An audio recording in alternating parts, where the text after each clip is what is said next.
Assalamualaikum warahmatullahi wabarakatuh. Selamat datang di channel Wins Corner pada kesempatan kali ini. Sobat semua dan anak-anakku semua yang berbahagia, pada kesempatan kali ini kita akan belajar bersama tentang jurnal penyesuaian. Kita akan mempelajari pengertian konsep dasar tentang jurnal penyesuaian. Tujuan pembelajaran yang akan kita capai di materi ini ada tiga tujuan pokok. Yang pertama, ini nanti kita mengetahui dan memahami tentang konsep dasar penyesuaian itu sendiri. Yang kedua, nanti memahami jenis-jenis akun yang disesuaikan. Ini akun apa saja yang ada di dalam perusahaan.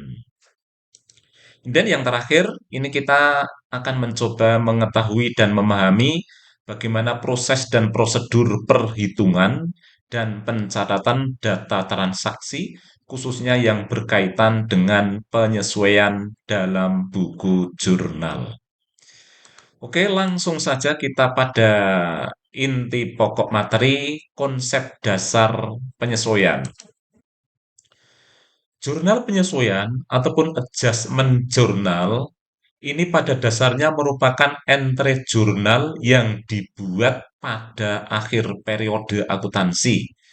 Ini bisa periode bulanan ataupun akhir bulan ataupun akhir tahun. Ini tujuannya untuk menyesuaikan saldo akun-akun tertentu yang ada di neraca saldo agar menunjukkan atau mencerminkan pada kondisi sebenarnya pada periode tersebut. Jadi intinya ini adalah mencerminkan pada kondisi senyatanya akun-akun yang ada di neraca saldo. Itu yang menjadi titik pokok dari jurnal penyesuaian. Tujuannya apa untuk penyesuaian itu sendiri? Ada 4 tujuan pokok. Yang pertama, ini menetapkan prinsip accrual, artinya memastikan pendapatan diakui pada saat dihasilkan atau periode yang terjadi. Demikian pula halnya dengan beban itu juga seberapa besar diakui pada saat terjadi, terlepas dari kapan kas itu diterima atau dibayarkan.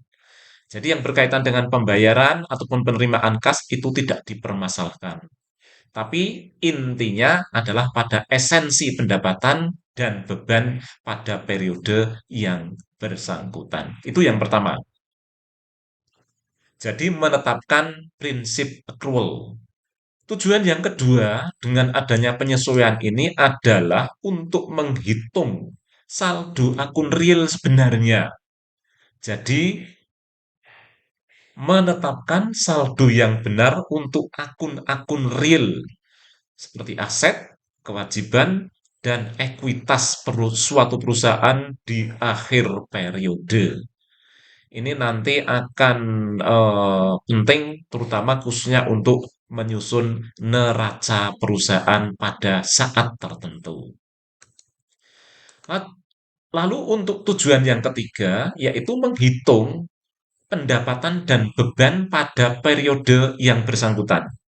Artinya dengan adanya penyesuaian ini akan memastikan akun-akun nominal, baik itu pendapatan dan beban, hanya mencerminkan jumlah yang seharusnya diakui untuk periode akuntansi yang bersangkutan. Jadi, melalui penyesuaian, kita akan secara pasti mengetahui berapa jumlah pendapatan dan berapa jumlah beban yang ditanggung oleh perusahaan tanpa memandang uang itu sudah diterima ataupun belum. Terakhir, ini kita sebagai perusahaan mampu menyajikan laporan keuangan yang akurat. Artinya melalui penyesuaian ini saldo akun yang benar akan kita peroleh sehingga laporan laba rugi dan neraca yang dihasilkan akan mencerminkan jumlah yang andal dan relevan, terutama untuk pengambilan keputusan. Oke, anak-anak dan sobat semua, untuk memahami lebih dalam tentang penyesuaian ini, akan kita berikan eh, contoh ataupun akun apa saja yang wajib untuk disesuaikan.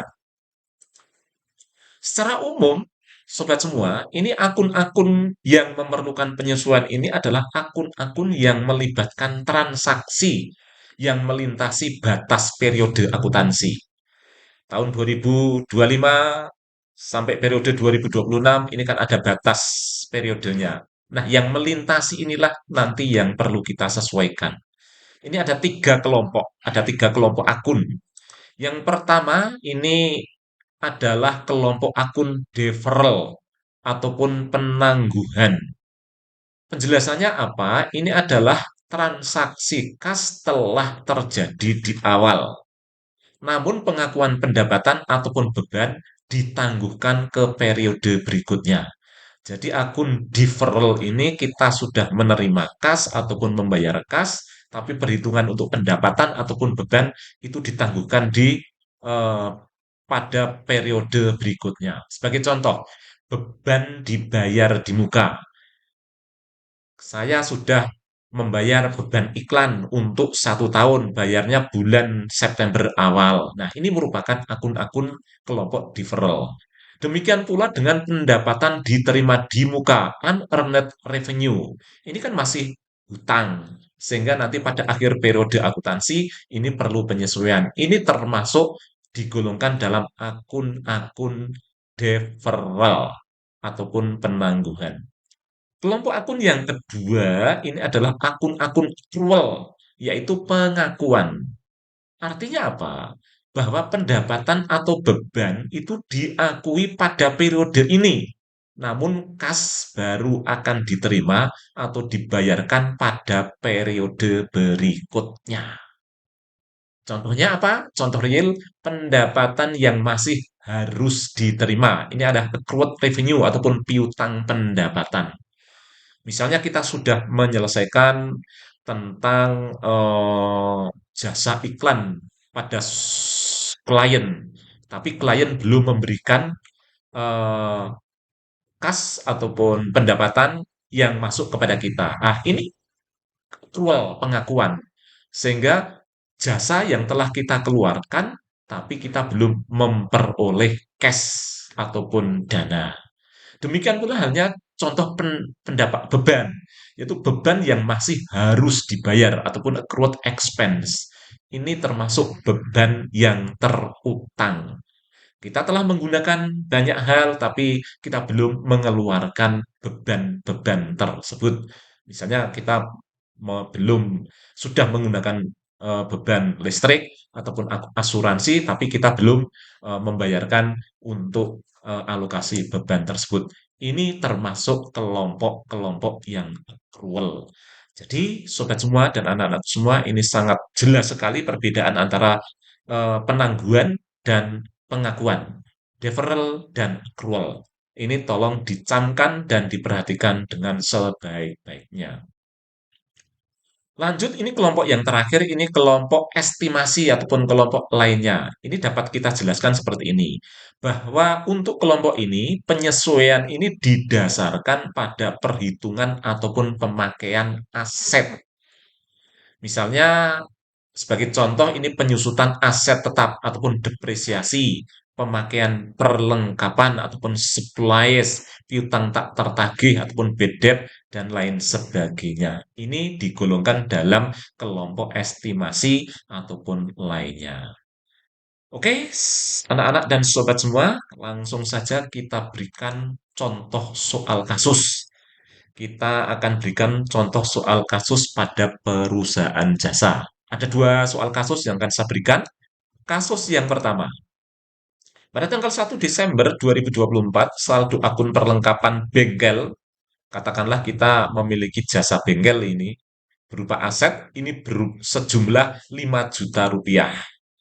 Kemudian pada akhir periode akuntansi, tanggal 31 Desember 2024, hasil investasi ataupun stok opname fisik menunjukkan bahwa sisa perlengkapan yang belum terpakai hanya senilai 1,5 juta.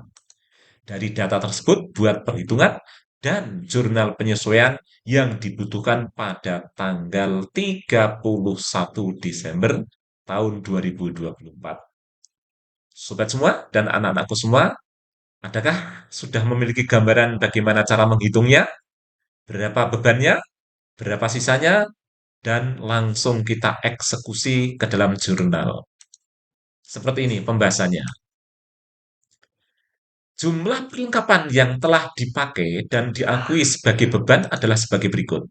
Rumusnya adalah beban perlengkapan itu sama dengan saldo awal, mungkin ditambah pembelian, dikurangi dengan sisa ataupun saldo akhir perlengkapan. Maka dari data tersebut dapat kita coba hitung saldo awalnya 5 juta, saldo akhir yang masih tersisa belum dipakai ada 1,5 juta, sehingga beban perlengkapan dapat kita ketahui ada 3,5 juta rupiah. Langsung kita eksekusi, jurnal penyesuaiannya adalah seperti ini. Nah, ada kolom tanggal 31 Desember, kemudian ada nomor bukti, jika diperlukan ini bisa dimasukkan di sini. Deskripsinya ini adalah beban perlengkapan ini tambah, kemudian perlengkapan berkurang, kita kreditkan, masing-masing jumlahnya 3,5 juta. Ini penyesuaian perlengkapan pada akhir periode. Lanjut soal kasus yang kedua. Ini pada tanggal 15 Desember tahun 2024, Bengkel Cermat menerima pembayaran. Nah, ini akun deferral ini, kelompok deferral. Menerima pembayaran sebesar 9 juta dari CV Barokah sebagai bentuk kontrak servis 6 unit kendaraan. Seluruhnya dicatat sebagai pendapatan jasa diterima di muka. Ini sebagai akun kewajiban. Informasi penyesuaian pada tanggal 31 Desember, ini akhir periode, ternyata bengkel baru menyelesaikan servis untuk 4 unit kendaraan. 4 unit, nah ini 4 unit, ini 4 unit, 4 unit kendaraan. Buat perhitungan dan jurnal yang diperlukan. Dari 6 unit yang diserahkan untuk diservis, ternyata baru diselesaikan 4 unit. Lalu bagaimana penyesuaian pada akhir periode akuntansi? Yuk, kita lakukan perhitungan. Informasi tentang penyelesaian jasa bengkel hingga akhir Desember itu 4 unit dari 6 unit. Berarti pendapatan yang diakui hanya 2/3-nya atau 4/6-nya. Sehingga dapat dilakukan perhitungan 4/6 kali 9 juta itu ada 6 juta rupiah. Oke ya, bisa jelas? Oke, langsung kita eksekusi dalam bentuk jurnal. Ini pada tanggal 15 Desember ini kita menerima kas dari klien, maka jurnalnya adalah kas bank debit, kreditnya adalah pendapatan diterima di muka, masing-masing sebesar 5 juta, mohon maaf, 9 juta rupiah. Ini pencatatan saat penerimaan kas dari klien. Sekarang pada tanggal 31 Desember, pada akhir periode, dilakukan penyesuaian, yaitu pendapatan diterima di muka dicatat di sebelah debit, baru kreditnya adalah pendapatan jasa. Masing-masing 6 juta, ini dihitung dari 2/3 kali 9 juta. Karena yang diselesaikan baru 2/3-nya. Terhitung 6 juta rupiah. Oke, sudah jelas anak-anak dan sobat semua. Nanti bila belum jelas dan ada pertanyaan, bisa disampaikan melalui kolom komentar yang ada di bawah ataupun di channel ini. Kita lanjut soal kasus yang ketiga, ini soal kasus pada perusahaan dagang. Jadi perusahaan dagang ini berbeda dengan perusahaan jasa, ini lebih kompleks urusannya karena kita harus menjual barang dagangan yang sebelumnya kita beli. Kasusnya adalah seperti ini, perusahaan dagang yang menggunakan metode periodik atau pencatatan periodik Karena ada dua metode, metode periodik dan metode permanen ataupun perpetual. Periodic inventory method ini tidak mencatat harga pokok penjualan ataupun HPP setiap kali ada penjualan. Karena pencatatan HPP itu setiap ada penjualan ataupun pembelian ini dilakukan pada perusahaan dagang yang menggunakan sistem perpetual ataupun permanen. Oleh karena itu, maka penyesuaian wajib dilakukan di akhir periode. Ini untuk menentukan nilai persediaan akhir dan HPP pada periode tersebut. Jadi dari penyesuaian ini nanti kita akan memperoleh berapa besar HPP dan berapa nilai persediaan akhir barang dagangan yang ada pada perusahaan tersebut. Kita berikan contoh soal kasus satu saja. Pada periode akuntansi, ini sobat semua, katakanlah 31 Desember tahun 2024, data yang tersedia ini sebagai berikut. Ada persediaan barang dagangan awal, ini 20 juta rupiah, kemudian pembelian bersih, ini terhitung, kami langsung menghitung 80 juta. Pembelian bersih ini diperoleh dari pembelian, ditambah dengan biaya angkut pembelian, kemudian dikurangi dengan retur pembelian, dikurangi lagi dengan potongan pembelian, ini nanti ketemu pembelian bersih, ini totalnya 80 juta rupiah. Biar lebih simpel saja. Kemudian hasil sensus ataupun stok opnam fisik menunjukkan bahwa persediaan barang dagangan akhir periode ini berjumlah 15 juta. Dari data tersebut, kita diminta untuk membuat perhitungan dan jurnal yang diperlukan pada akhir Desember tahun 2024. Bagaimana pemecahan untuk soal kasus pada kesempatan kali ini? Yuk, segera kita lakukan. Jurnal langsung kita menuju ke jurnal penyesuaian. Jurnal pensiun yang pertama tidak dilakukan perhitungan, kita hanya memindahkan saja bahwa persediaan awal barang dagangan langsung kita kredit. Kemudian debitnya adalah harga pokok penjualan sebesar 20 juta rupiah. Kemudian yang kedua, kita membuat jurnal mengenolkan pembersihan pembelian bersih sebesar 80 juta rupiah itu dengan cara mendebit HPP harga pokok penjualan dan mengkredit pembelian bersih. Dan yang terakhir, kita melakukan penyesuaian persediaan barang dagangan akhir sejumlah 15 juta pada HPP 15 juta. Ini mengenolkan, yang pertama mengenolkan persediaan awal, mengenolkan pembelian, dan kita memunculkan untuk persediaan dagangan akhir sebesar 15 juta. Ini merupakan jurnal penyesuaian persediaan barang dagangan pada perusahaan dagang dengan menggunakan sistem periodik ataupun sistem fisik. Sementara untuk perpetual, ini tidak perlu jurnal penyesuaian karena setiap transaksi langsung dicatat pada HPP. Oke, sobat semua dan anak-anakku semua, demikian untuk pembelajaran online pada kesempatan kali ini, khususnya pada materi jurnal penyesuaian.